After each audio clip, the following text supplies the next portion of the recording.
Now, have you ever had a moment where you were joking and having a good time, and then you took the joke a little too far, and you may or may not have disappointed others around you? This is a story of just that. When Will took a joke a little too far and ended up feeling like an idiot.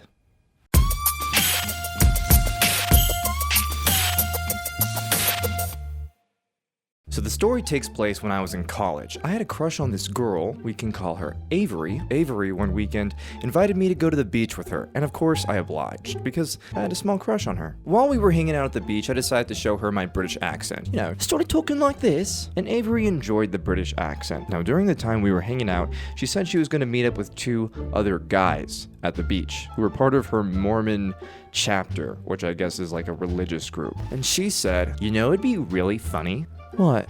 If you did your British accent and you introduced yourself as a British person.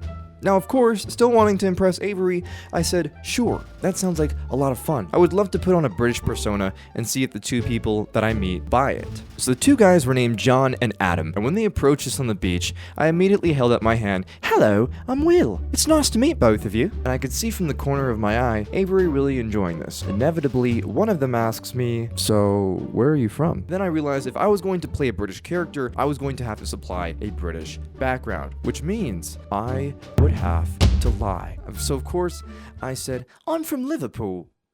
And that was the start of my slow and inevitable decline of my integrity from there on out. They were asking me questions like, so why are you visiting the US? Oh, I simply love the US. I think I'm going to make a startup company here. You know, I'm throwing lies that don't even need to be there. I'm putting words like rubbish and smashing to try to really sell this character. And then after a while of conversation, John and Adam needed to use the bathroom, so they left Avery and I alone for a few minutes. Hey Avery, when do you think I should stop using this British accent? Why would you stop? Oh, I don't know. It's just, you know, I've just been lying for 30 minutes straight, so maybe it's time for them to meet and talk to the real me. Don't stop. It's really funny. Yeah? Yes, it's really funny. Oh, okay.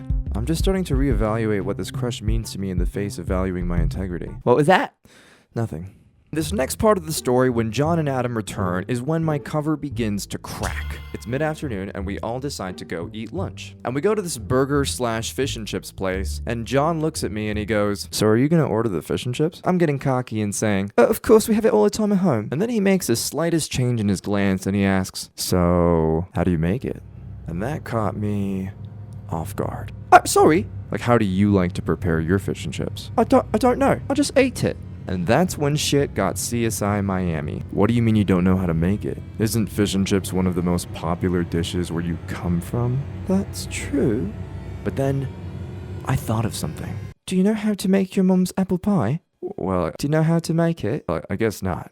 And it was only then that he finally backed down. I was stressing out, I'm not gonna lie. But this next part is when the cat finally got out of the bag. We were going out to eat on the beach. Everyone had their burgers and whatnot, and I was eating my fish and chips. I don't even like fish and chips, but I'm eating it to maintain the facade. It was at this point that I realized as I was eating the food that I didn't enjoy, feeling like a lying pile of that I couldn't take another minute of this. So imagine total silence. Everyone's just eating, and then I say, I'm sorry, guys.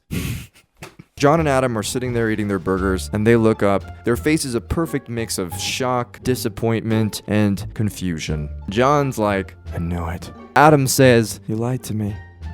Wow, I feel lied to. And then I just say, look, Avery and I just thought it would be a funny idea to put on like a British accent, and then the joke just kept going, and I felt bad, and I'm really sorry that I fooled you guys. No, it's cool, dude. I mean, I'm a little sad that, you know, you lied to me this whole time, but whatever. It happens.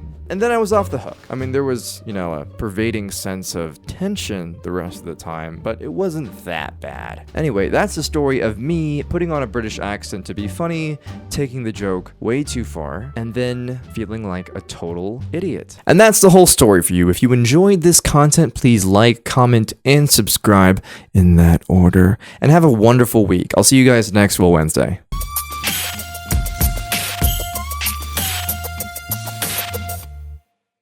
Number 1. Honesty enhances your conviction.